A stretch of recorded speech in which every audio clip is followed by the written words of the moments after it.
तो सबकी शादी सबके ससुराल में होती है ना। तो उसकी शादी उसके ससुराल में हुई। तो पहले लड़कियां अपने पति को नहीं देखती थी, सासू अपने दामाद को नहीं देखता था, शादी हो जाती थी तब देखती थी, जैसे शांतानंद बाबा बताए ही हैं। तो जब शादी उसकी थनी तक कोई नहीं देखा, जब वहां गया शादी में विवाह होने लगा, फेरी होने लगा, तभी न लड़की देखी न माँ देखे। और लड़की बड़ी सुंदर थी, देव स्वरूप थी, और लड़का बड़ा कुरूप था। शादी हो गई, गौना आ गया, जब वो अपने ससुराल में आई, अपने पति के शकल को देखी तो अपने सर पर मत्था ठोकने लगी, हाय बाप हमारा कहाँ किस्मत फट गया, ये काला कलोटा मेरे किस्मत में मिल गया। अब वो सोचने लगी अगर ये मर जाता तो अभी हमारी नई उम्र थी, अच्छे पति के साथ शादी हो जाती। लेकिन संजय बस नहीं मरा, 1 महीना तक वो रही। फिर सोचने लगी मैं कोई उपाय सोचो इसको मारने का। तो जब वो आ रही थी गौने में तो जंगल में बीच में एक कुआं देखी थी, इनार। तो वो रात दिन यही सोचते सोचते उसके दिमाग में आ गया कि हम शाम के टाइम इससे जिद करें कि मम्मी की मोह लगे, ले चलो छोड़ाओ। जब शाम अंधेरा होने लगा तो वो रोने लगी, क्या बात है, कहीं हमको ले चलो मम्मी के यहाँ छोड़ा, मम्मी की मोह लगी है, चाहे साथ में हम दूसरे दिन चली आएंगे लेकिन आज लेकर चलो। उसने कहा रहने दो, सुबह चलेंगे। नहीं नहीं आज लेकर चलो, नहीं हम मर जाएंगे। अब बेचारा उस वक्त साइकिल भी नहीं थी, पैदल पर पत्नी चल दिए, जंगल में गए। जब मीनार के पास पहुंचे तो बहुत अंधेरा हो गया। वहां भी उन्होंने चिल्लाने लगे, क्या कही कि प्यास बहुत देर लगी है, जान निकल रही है, वही नाव में पानी रखा हुआ, बाल्टी है, डोरी उठा करके पानी हमें पिला दो।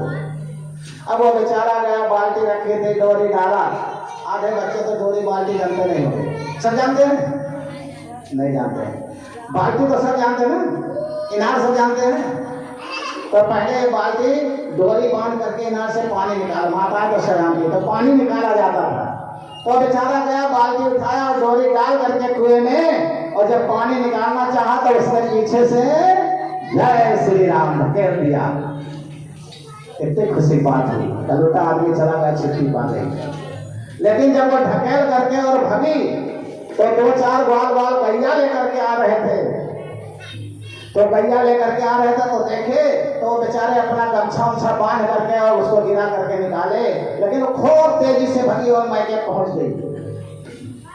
और वहां कहीं मम्मी कहीं क्या हुआ, कहीं शेर दौड़ा था खाने को, वो भाग नहीं पाया, उसको खा लिया, लेकिन मैं भाग कर बचकर आ गई किसी तरह से। उसके माता पिता भी कहे चलो बेटिया तुम्हारा जान बच गया, कोई बात नहीं।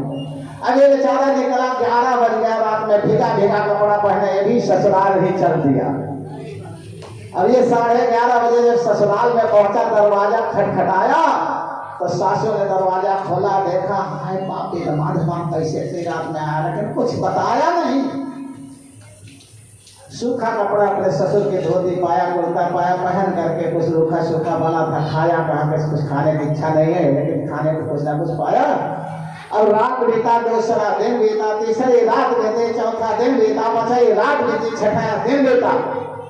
तब उसने कहा अपनी सासू से कि मम्मी भेज दो, घर पर हमारा दिल नहीं लगेगा बिना इसके। लेकिन अब वो लड़की अपने पूरी कहानी अपनी माँ से नहीं बता पाई। माता पिता ने फिर तैयार करके भेज दिए और वो आया अपने घर, अपनी पत्नी को लेकर के रहने लगा प्रेम से। और उसके 4 लड़के हुए। कितने? 4 लड़के हुए, और चारों लड़कों की शादी हो गई, पोती पोता तमाम छोटे छोटे खेलने लगे। लेकिन अभी उसने कुछ नहीं कहा। स्थिति आ गई कि वो चरपैया पर लेटा और उठ नहीं पाता है। और बहुए जब बाल्टी लेकर इनार पर पानी भरने जाए तो बुढ़ा क्या कहता था, या सब्र तुझे क्या है मजा। बुढ़ा क्या कहता, या सब्र तुझे क्या है मजा। ये देख करके बहुए सोचे कि बुढ़ा हमको देख करके गलत नजर से देखता है, और बुढ़ा चरपैया पर से उठ नहीं पाता, क्या देखेगा। लेकिन चारों बहुएं अपने पति से कहें कि हम लोग जब पानी लाने जाते हैं तो पापा कुछ गंदी बात बोलते हैं, हम लोग समझ नहीं पाते, शर्म लगती है पूछने से, आप पूछिए।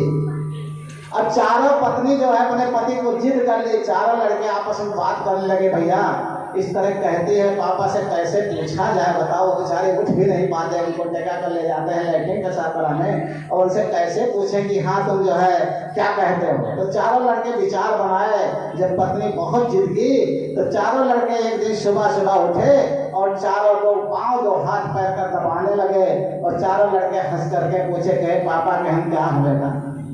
कहीं कुछ हम लोग पूछना चाहते हैं, हिम्मत तो नहीं पड़ती है, लेकिन अंदर से इच्छा कहती है अगर आप बता दे तो ठीक है। कहीं बेटा बताओ, अब तो हमारा चलने का समय है, अब नहीं बताओगे तो कब बताएंगे, पूछो।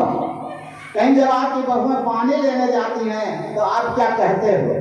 तो बुढ़े ने कहा ये बताएंगी तुम्हारी मम्मी, उनको बुलाओ। बुढ़िया आ गई, बुढ़िया से पूछे मम्मी बताओ ये पापा क्या कहते हैं जब हम लोग पानी लाने जाती है बहुएं तो। बुढ़िया कह इसकी हम काजी नहीं कहा कर हमसे पूछो पाए। तो कहीं ये बता दें जब हम पहली बार इनको लेकर के ससुराल जा रहे थे तो इन्होंने मेरे साथ कैसा व्यवहार किया था, उसके बाद हम इसका जवाब दे देंगे। अब बुढ़िया के चुप रहो, इस सब बच्चों से बात नहीं कहा जाता, कितनी गंदी बात है। बुढ़ा कहा नहीं तब तक हम जवाब नहीं देंगे जब तक ये नहीं बताएंगे। बुढ़िया दौड़कर बुढ़े मुंह पकड़ने लगी। चारों बहुएं चारों लड़के जिद कर लिए कि नहीं बताना पड़ेगा। तब बुढ़े ने वो कहानी बताया। क्या बताया कि बेटा हम थोड़ा कुरूप थे, ये शकल वाली थी और इसने हमें इनार में ढकेल दिया था, अगर वहीं से मैं लौट आता जिद करके तो क्या होगा। आज हमारे इतने बहू पोती पोते बेटी बेटे मिलते नहीं मिलते ना। तो हमने सब्र किया, तो आज इनको देखकर मुझे बड़ा मजा आ रहा है, मैं बहुत खुश हो रहा हूँ। तो इसीलिए हम सबसे कहते हैं यार सब्र तुझमें क्या है मजा, सब्र करके तो देखो दुनिया में सब कुछ रखा है, लेकिन आजकल दुनिया में किसी के पास सब्र नहीं है। तो सभी लोगों को ये कहानी से यही सीख मिलता है, संसार में कितना भी संकट आ जाए सब्र करके देखो, संकट से घबराओ नहीं, अंतिम में परमात्मा मिलेगा पक्का है। लेकिन अगर हम थोड़ी सी परीक्षा लेता है और पहले ही लड़खड़ा जाते हैं, भाग जाते हैं, घबरा जाते हैं तो कहाँ से मिलेगा। ठीक है, तो इसीलिए